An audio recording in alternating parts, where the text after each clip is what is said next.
沈之夏在吗？中大学录取通知书。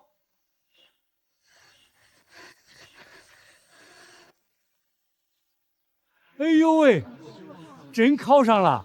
咱村十几年没出过重点大学生了，老沈家这是祖坟冒青烟了。之夏这娃从小我就看出不一般。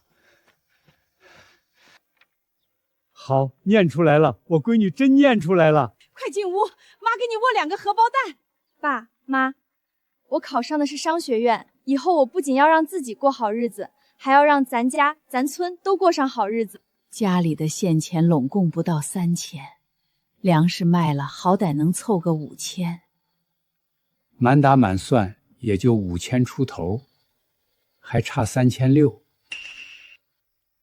我去找守财，他在镇上开小卖部这些年，手里肯定有余钱。他爹，老二家那媳妇儿，你又不是不知道。怕啥？当年守财要开小卖部，是我把攒了5年的积蓄全借给他，1分利息没要。如今我闺女上大学，他就算念这份旧情，也不至于不帮。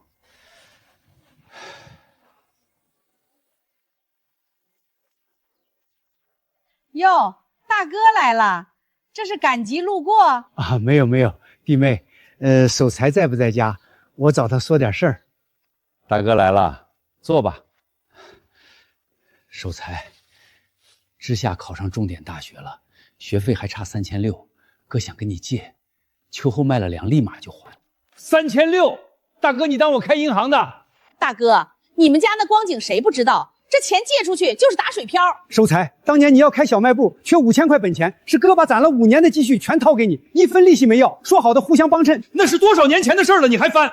我开店是我自己起早贪黑挣出来的，你少拿陈年旧事压我。就是，再说了，女孩子念那么多书有啥用？趁早找个婆家嫁了，换点彩礼钱才是正理。我妈说的对，我姐念大学有啥用？毕业出来还不是给人打工？我就不一样了，我爸这店以后就是我的，不用念书也吃香喝辣。守财，这钱我不借了，但人不能忘本。你今天说的话、做的事儿，老天爷看着呢。大哥，你走啥走？你家之下就是书呆子命，念多少书也翻不了身。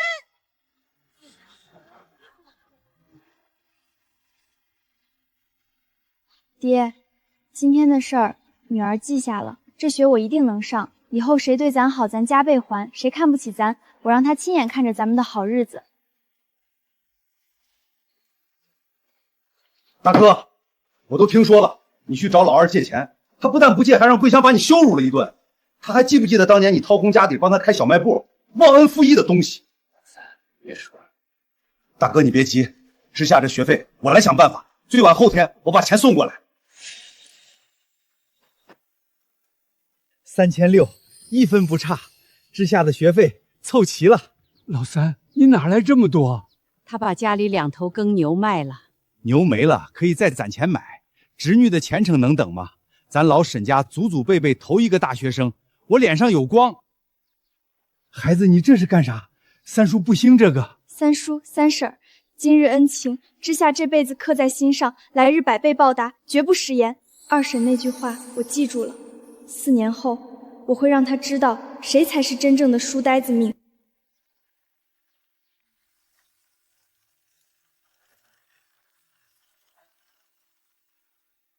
之夏，今晚社团联谊你来不来？可热闹了。你们去吧，我今晚有课要预习，我这学上的不容易，不敢浪费时间。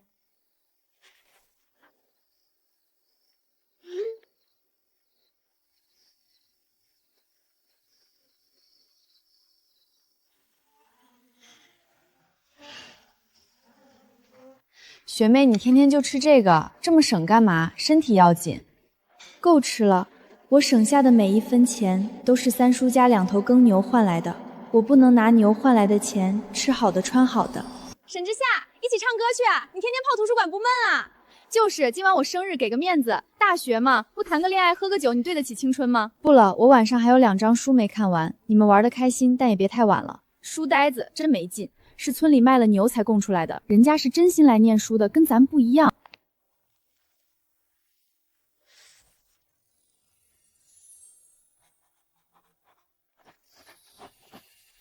我想说，出身决定不了终点，寒门能不能出贵子，取决于你有多拼。我从一个连学费都凑不齐的山里丫头，走到今天全校优秀毕业生，我能做到的，你们也可以。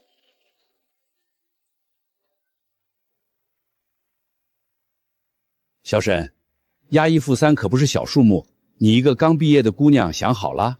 想好了，与其给人打工干一辈子，不如给自己搏一个未来。我妈说我手巧，缝的布包好看，我就从这里开始。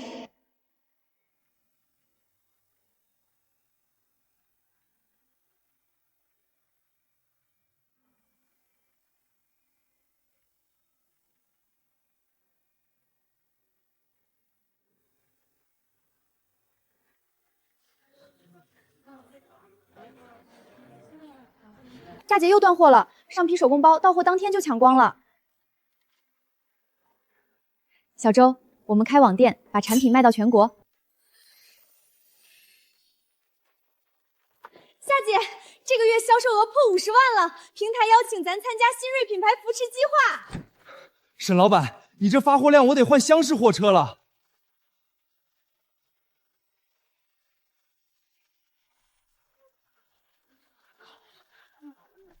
老天爷，这不是老沈家的直辖吗？这变化也太大了吧，跟电视里走出来的一样。瘦了，还是瘦了。回来就好。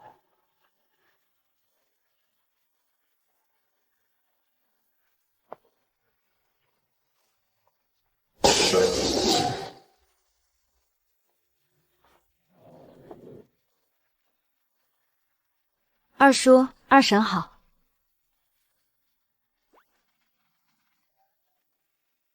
叔，翻建成2层别墅，1楼给爸妈住，2楼留几间客房，院子铺上地砖，种几棵果树，再搭个葡萄架。我妈喜欢在院子里纳凉。沈老板，这设计真气派，咱村头一栋。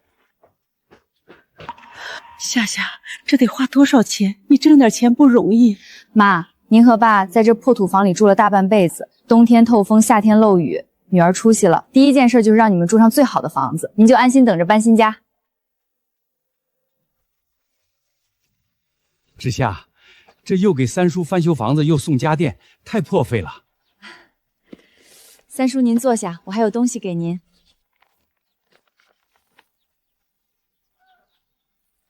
这不行，太贵重了。三叔当年帮你不是为了这个。三叔，6年前您卖了2头耕牛给我凑学费，自己家春耕都没了着落，您给了我一辈子的前程，我给您一套房子，连您恩情的零头都算不上。你愿不愿意跟着姐干？从最基础的学起，加工厂合作的运营管理，姐慢慢都交给你。姐，我就是个支招兵。姐也是个山里丫头，当年连学费都凑不齐，学历决定不了你做事的本事。姐亲自带你，但姐也告诉你，你学得好就留下。学不好，姐照样说你。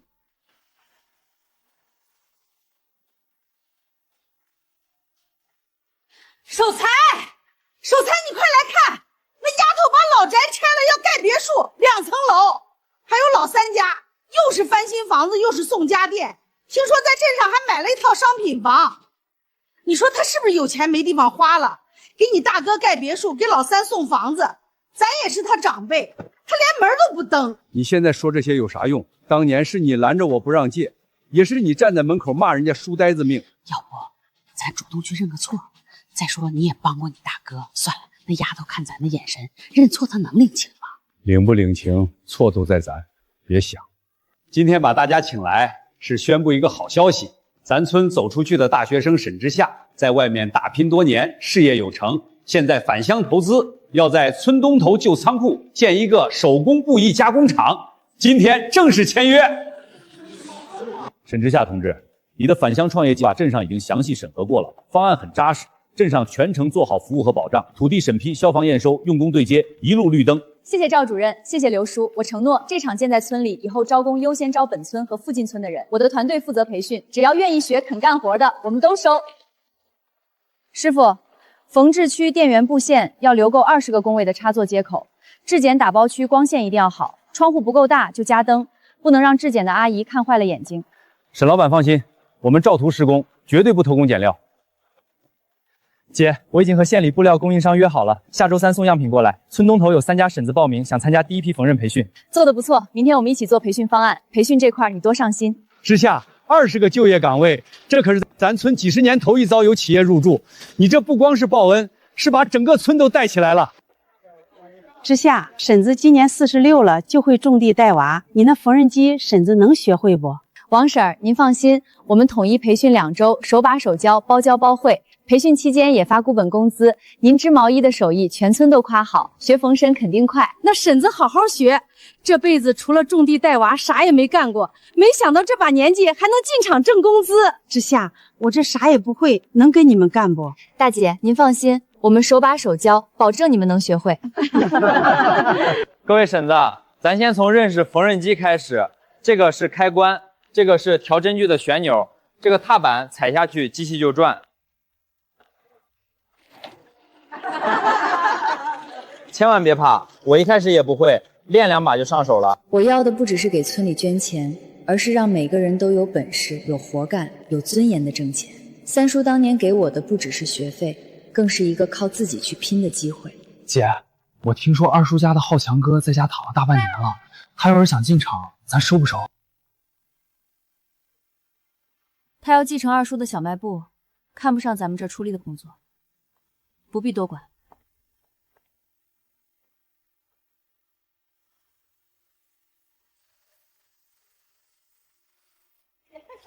你听，那边又下班了，天天这么热闹，全村人都往那边跑。人家厂子开工，跟咱有啥关系？你没看老三家翻新了房子，镇上还有商品房。家乐那小子现在天天跟在之下后面学本事，听说下个月就要升主管。你再看看咱浩强，在家躺了快1年了。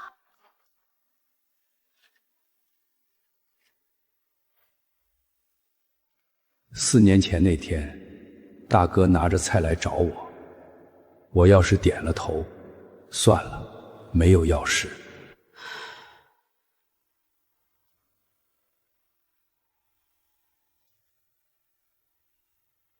妈，你看，人家沈浩乐在厂里干得风生水起，我天天在家躺着啃老，我跟他的差距越来越大了。那你想咋办？我想咋办？我想跟着知夏姐干，人家理我吗？你当年在门口骂人家书呆子命，全村都听见了。他现在回村建厂招工带货，哪个不说他好？你让我怎么好意思去找他？之下也是，咱家浩强也是他堂弟，他现在混那么好，也不知道拉咱儿子一把。三叔家的帮，二叔家的就不管了。种什么因结什么果，咱当年亲手把路堵死，现在看着人家享福，连羡慕的资格都没有。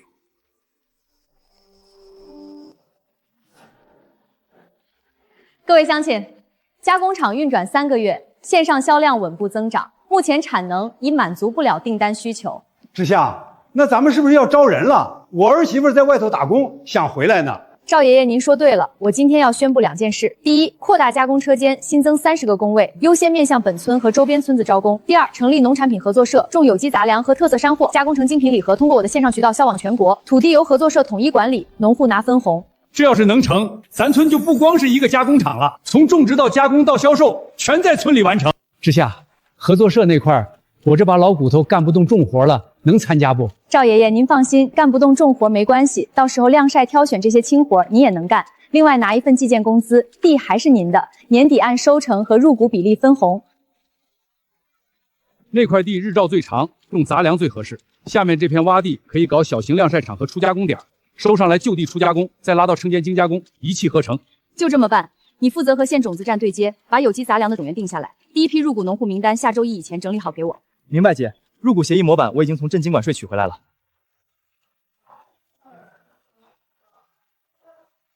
素芳，你摸摸这墙，平的，跟咱那土坯房完全不一样。这厨房还有抽油烟机呢，我刚才试了一下，跟电视里演的一模一样。之下，你看这柜子里头还有灯，一开门就亮，我刚开始还吓了一跳。姐，你看我妈跟刘姥姥进大观园似的。你这孩子，哎，这沙发太软了，坐着犯困。之下，三叔这辈子做的最对的一件事儿，就是那年把那2头牛牵去了集市。三叔不后悔，从来就没后悔过。之夏，你这次回来又是盖别墅，又是买房，又是建厂，花了不少钱吧？三叔虽然不懂做生意，但也知道创业不容易，你可别为了报恩把家底儿掏空了，三叔心里不好受。三叔您放心，我的公司经营状况很好，在村里建加工厂和合作社是经过充分好算的，既能控制成本，又能给村里创造就业，对我、对公司、对全村是3赢。好，三叔不懂你那些大道理，但三叔信你，往后你干啥，三叔都跟着你干。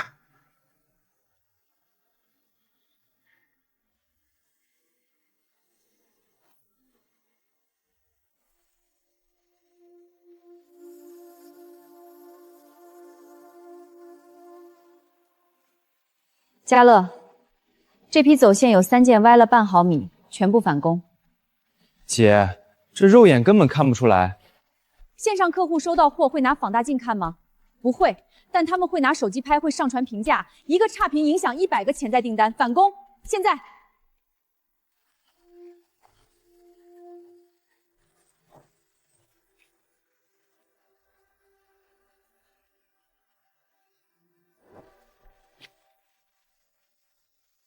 之夏，出村路断了，快递车进不来。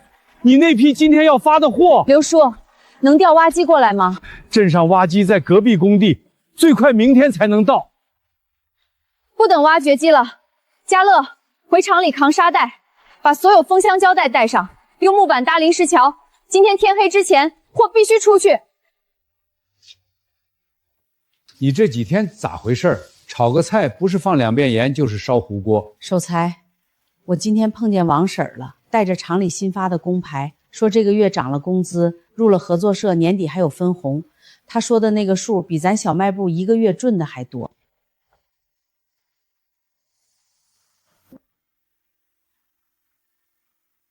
你说要是能倒回去就好了，倒回6年前你大哥上门那天。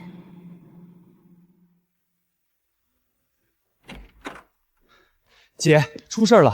隔壁镇新开了个布艺厂，出高薪挖人，咱厂3个熟练工这个月跳槽走了，还有5个人被他们盯上了。那个厂叫新达布艺，老板姓钱，听说专门盯着咱们的工人挖，开的工资比咱高2成。2成工资，他那个厂撑不过半年。他们订单从哪里来？产品上线了吗？供应链稳吗？这还没查。查清楚，挖人只是第一步，他们接下来一定是盯着我们的客户和供应商，想靠价格战把我们挤出市场。夏姐，那咱怎么办？降价？不降，降了就中了他们的计。我们涨价。大家停一下，各位婶子姐妹，最近有人在挖我们的人，开高工资，我不拦着任何人走，但走之前我告诉你们一件事儿，那个厂连自己的产品链都没建起来，我们是线上平台认证的原创品牌，有稳定订单和供应链，谁如果愿留下来，从下个月开始，所有熟练工底薪上浮1成，年底分红比例翻倍。沈总，你放心，你手把手教会婶子，婶子不会走。不走，不走，好，对，我们都不走。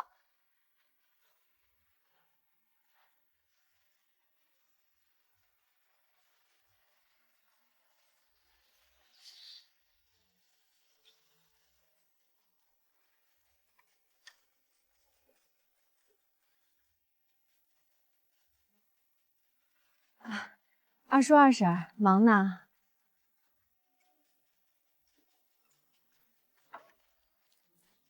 就是一声忙呢，连多站1秒都不愿意。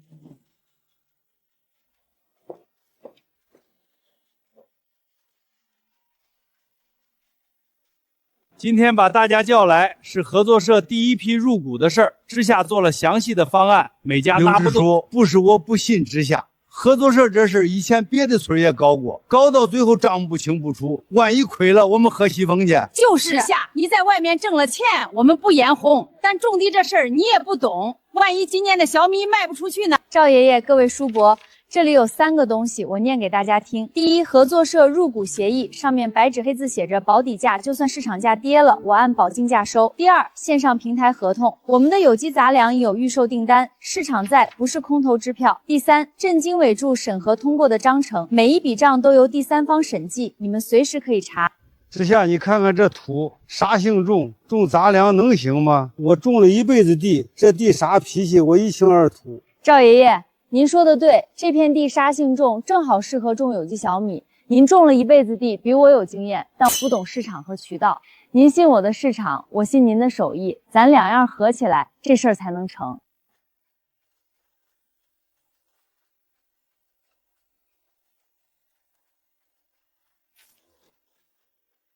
行，也信你一回，地我入了。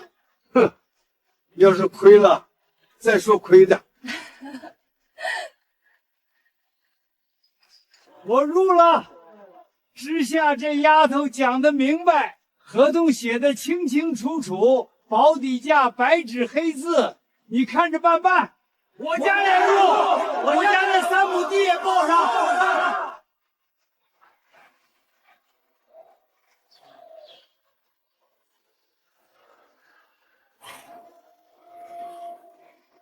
你真要去？你不是让我认错吗？我琢磨了大半年，不去，心里这根刺永远拔不出来。别空手去。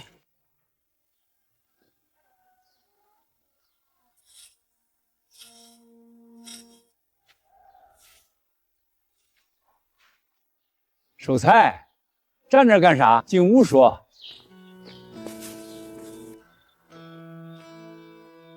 大哥，我来看看你。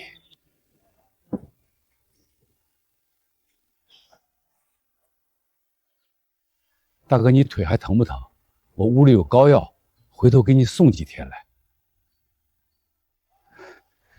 大哥，我先回家了，家里还有活计。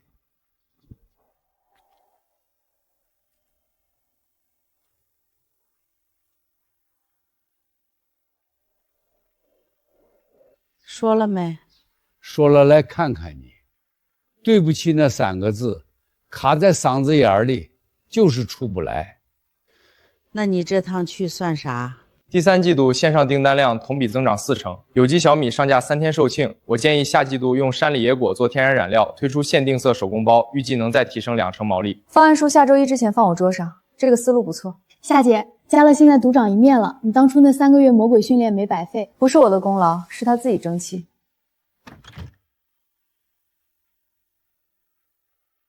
县里通知，咱村正式列入全省乡村振兴示范村，下周省考察团来。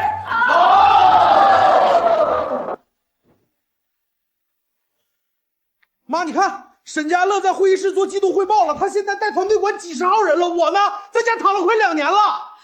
那你打算怎么办？我想怎么办？我去哪儿都被人说脊梁骨，说这就是当年骂过你姐的那家儿子。你们当年要不是你们不借那3600，我现在至于这样吗？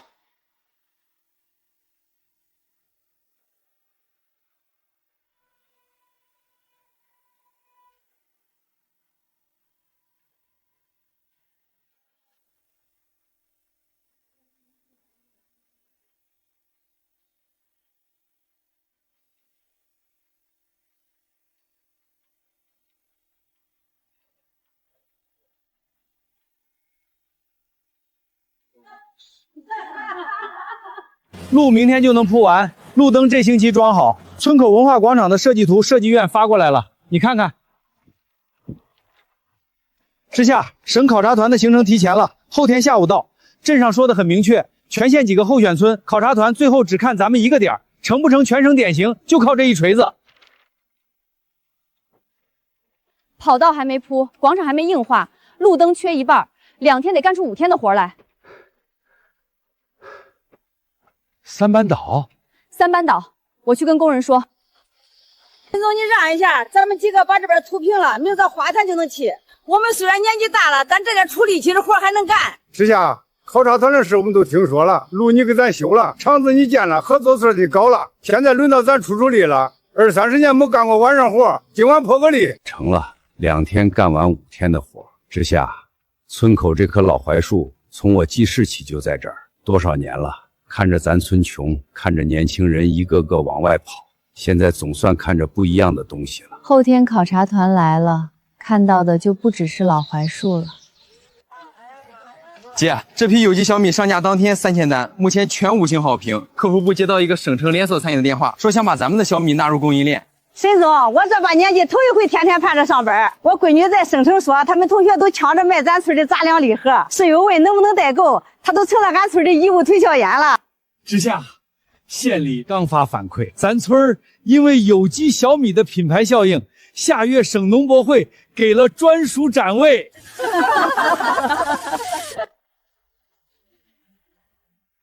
不好，这云图发表，收谷子，快收谷子！先抢北坡日照田，那片谷子最熟，经不起打。塑料布去库房扛，快！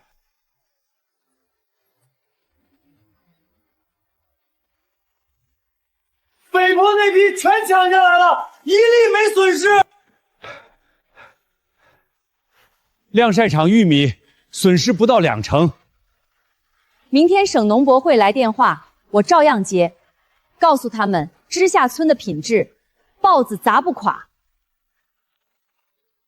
姐，省城连锁商超突然通知说合同不签了，不是咱的问题，是信达布艺托了关系，抢咱在商超的入驻名额，把进厂价压低了40%。他们那个厂的产能和品控撑不起这个价，短期内他们可以靠关系抢位子，长期靠什么？可是这批货是按照商超订单定制的包装，他们不签，咱就等于白备了几千盒。几件事，通知包装线暂停，库存转到线上渠道，作为会员专许限量款做预售，把他们在商超压价40%的消息放出去。他们想用价格战把我们逼出局，我们就用品质和口碑把他们拖死。哎，王婶儿下班啦？厂里今天忙不忙？我顺路跟你走一段。还行，桂香你买菜呢。跟你打听个事儿，你们厂现在还招不招人？我家好强。桂香，招人的事儿你得去问沈总，我一个小工人说了不算。不过说句实在的，你当年当着一巷子人骂人家的那些话，你觉得你开口，沈总能答应吗？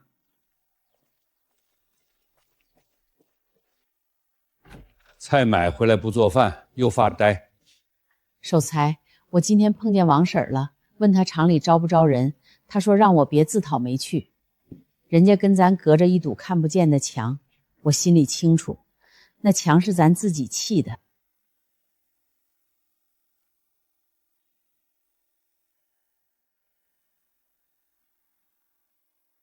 快来吃饺子！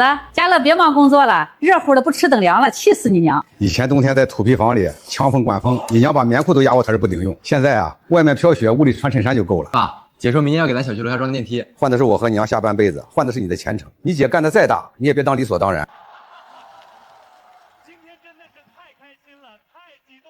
你说老三这会儿在干啥？吃饺子看电视，跟你同一个台。老三这辈子没啥心眼儿，我从前总笑话他傻，到头来傻人有傻福。我聪明了一辈子，啥也没落着。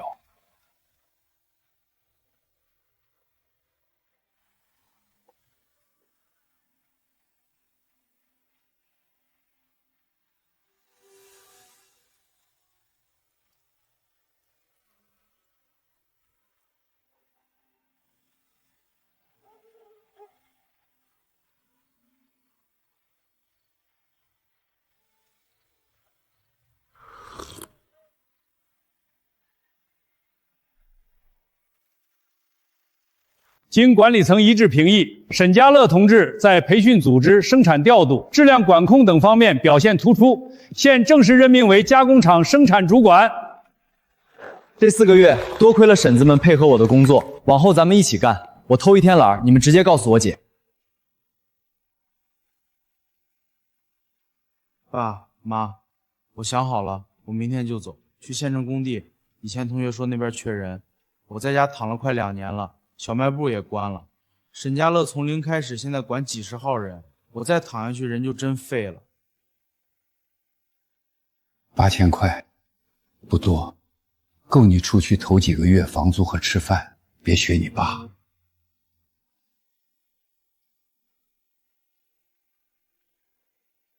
到了别跟人起冲突，干不动别逞强，冷了自己加衣服。妈，我这次是认真的，不混出个样不回来。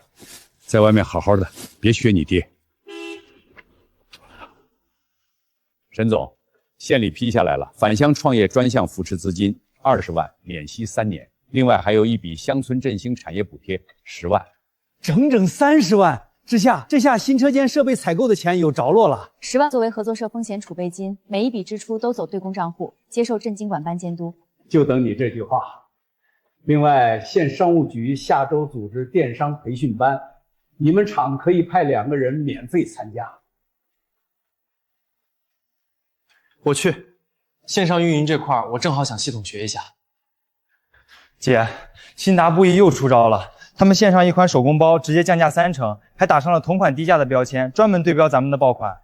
他们评论区有人刷差评，说咱家价格虚高。我查了一下，好几个账户都是新注册的，明显是水军。3件事：第一，截图取证，向平台举报恶意刷差评；第二，我们的爆款包不做降价，但出一个升级版，用有机棉面料加手工刺绣，定价高2成，当新品首发；第三，把扶持资金到位的消息放出去，告诉供应商我们现金流充足，让他们放心。夏姐，你不慌吗？降价抢单是压到骨头里，撑不过3个月。我们走最品质路线，政府给我们的扶持资金是让我们做长久生意的，不是打价格战的。各位乡亲，今天第一课教大家怎么给自己的农产品拍出好看的图片，不用专业相机，手机就行。婶子，你拉近一点儿，把那小米的光泽拍出来。别催，我这第一次搞这个。王婶儿，您别急，您缝纫机都学会了，拍个照片怕啥？把小米放在窗户边上，自然光打过来最好看。对，就这样。这位婶子拍的相当不错，就是这个感觉。之夏，我当了20年村干部，从来没见过咱村的人这么有干劲儿。以前想搞个培训，喊破嗓子也没人来，现在主动报名还得排号。因为以前他们看不到结果，现在合作社分红到手，工资按月发，他们知道学会了就有回报。之夏，我这手机能拍不？我也想学，我那几亩地的谷子也想上网卖。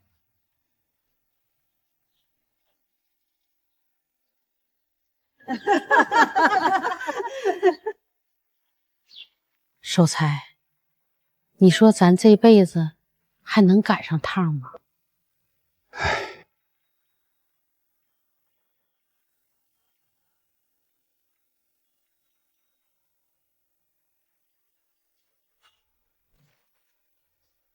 姐，新达布艺宣布停业了，撑了不到4个月，资金链断裂，他们的供货商在门口拉横幅讨债，老板失联了。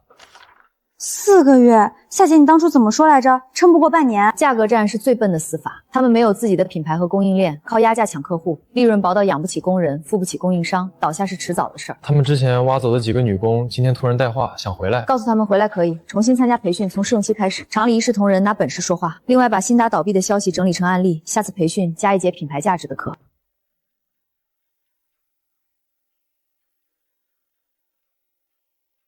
看啥呢？电商服务站村里人都在学开网店，王婶都学会了。听说她拍的小米照片被县里拿去当宣传图了。沈总，这块牌子是县里特批的，槐树村正式列入全县返乡创业示范点，省电视台下个月来录制专题节目。好，高主任，咱村不光要上省台，还是上全国台。之夏这丫头值这个牌面。大家先安静一下。这块牌子不是我一个人的，它属于在座的每一位。在车间踩缝纫机的婶子，在地里种有机杂粮的叔伯，蹲在工地搬砖的兄弟。往后咱们继续一起干，让全省都看到咱知夏村的人怎么把穷山沟变成金窝窝。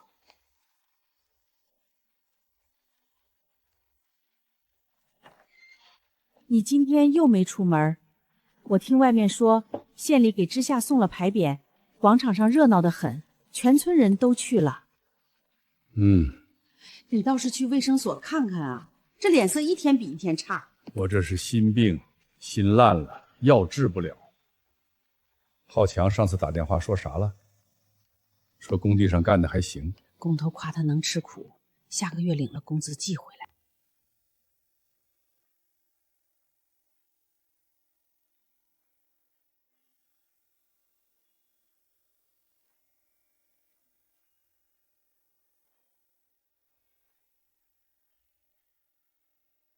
沈总，我们了解到您当年是靠着三叔卖了2头耕牛才凑齐学费走出大山的，如今回到家乡创业，带动全村富武，是什么支撑您走到今天？ 2个字报恩，报三叔的恩。但报恩不是给钱给东西就完了，真正的报恩是让每个人都不用靠背井离乡，在家门口就能过上好日子。您当年回村的时候，有预想过会做到今天这个规模吗？我想过会做大，但没想到做得这么快。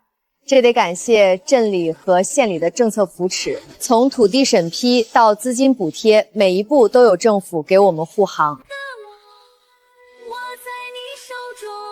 沈大伯，省台来拍知夏了，我在镜头里晃了一下，可激动了。你家知夏这回要上电视了。没啥没啥，都是乡亲们帮忙。记者走了，我在边上看了半天，咱闺女说话真利落，我跟她爹一个字儿都插不上。妈夸我就夸我，还捎上爸。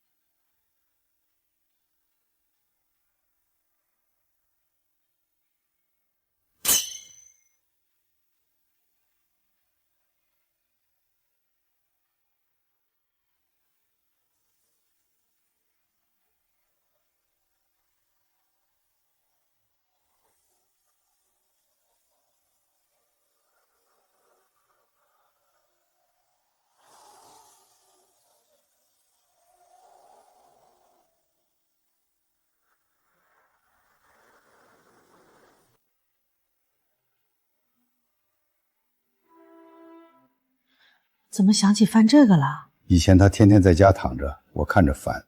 现在人走了，屋子里少个人，冷清得很。哪家医院？严重吗？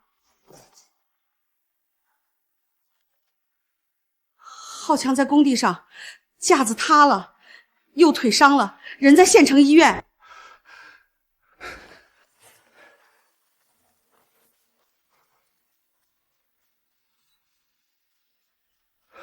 快去医院！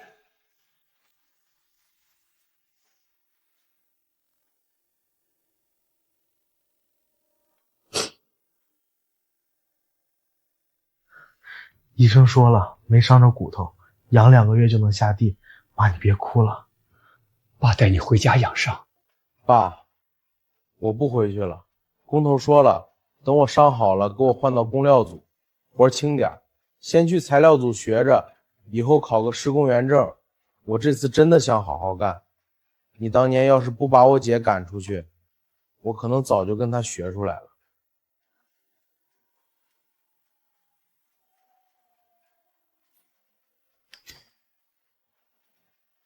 你当年要是不把我姐赶出去，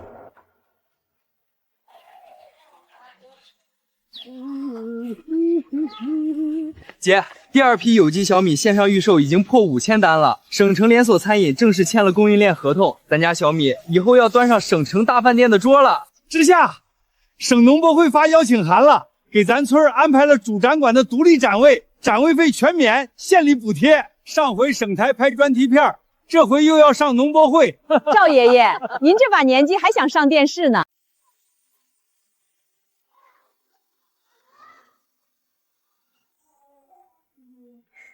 家人们看过来，这是我们知夏村有机小米熬出来的粥。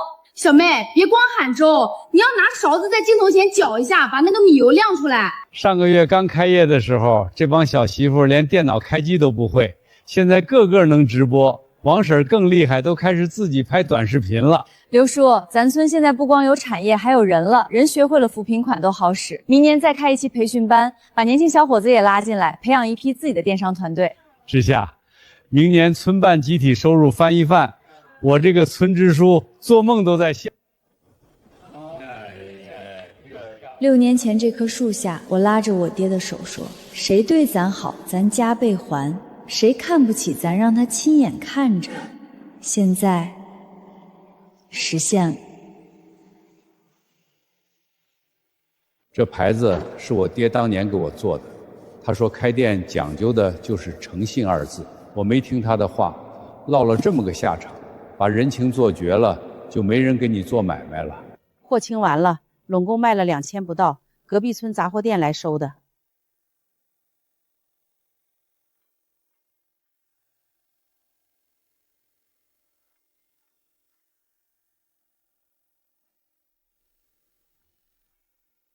他腿还没好利索就上工了，挣的钱不打给自己，全寄回来了，不知道该高兴还是该心疼。他是真想改了，以前在家躺2年，咱谁说都不听，现在出去了，反倒自己把自己治好了。等浩强伤好了，让他别回来了，在那边好好干。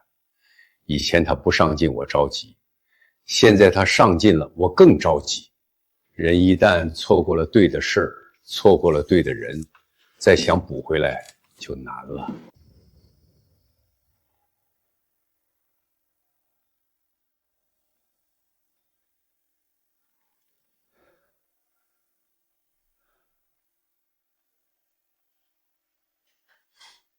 各位乡亲，我给大家念一组数字：知夏手工坊全年发放工资98万，合作社首批分红46万，全村户均增收超过8000元。这笔钱专项用于更新加工设备，让咱村的量产能力再上一个台阶。乡亲们，这个基地不是我一个人的，是全村的。以后合作社收益、加工厂发展，每家每户都有份儿。咱村的人再也不用背井离乡出去打工了。知夏是我们全村的恩人。沈大伯，我家今年分红7000多，加工厂上班还有工资。爸，您听见没？咱村的人现在有活干，有钱挣，有盼头。当初您为我弯下的腰，闺女，你替爹挺起来了。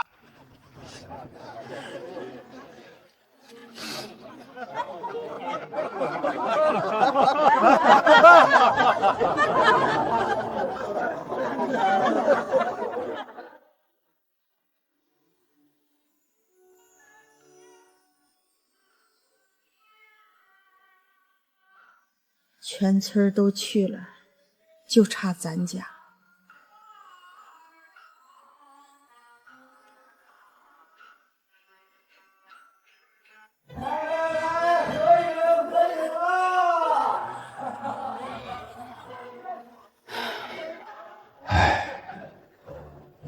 要是咱们当初……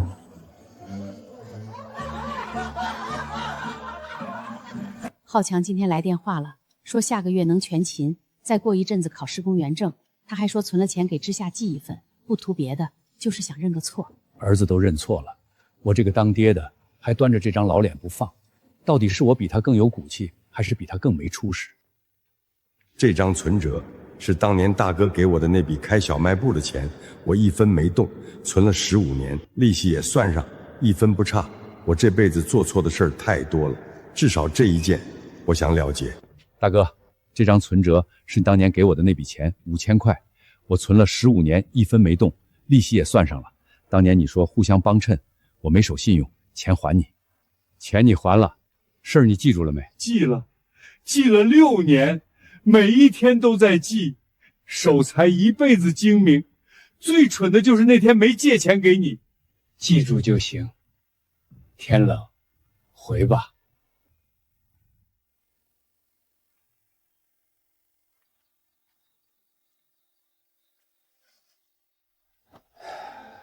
存折还了，我说记了6年，每一天都在记。他说记住就行。经县政府正式批准，我村即日起更名为知夏村。沈知夏同志创办的知夏手工坊和知夏农产品合作社，以带动周边3个村共同发展，户均年增收超8000元，值了，值了！麻烦交给我姐沈知夏，这是我自己挣的钱，不是要她原谅，就是想跟她说我改了。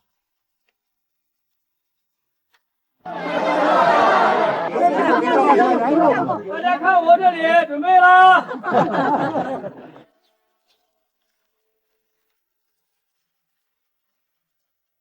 有人问我为什么不帮二叔，不是记仇，恩情该当100倍奉还，冷漠只需原样奉回。每个人都可以选择改变，堂弟选择了走出去，靠自己双手挣钱。我尊重每一个愿意向上走的人，这个世界的善良很贵，要留给值得的人。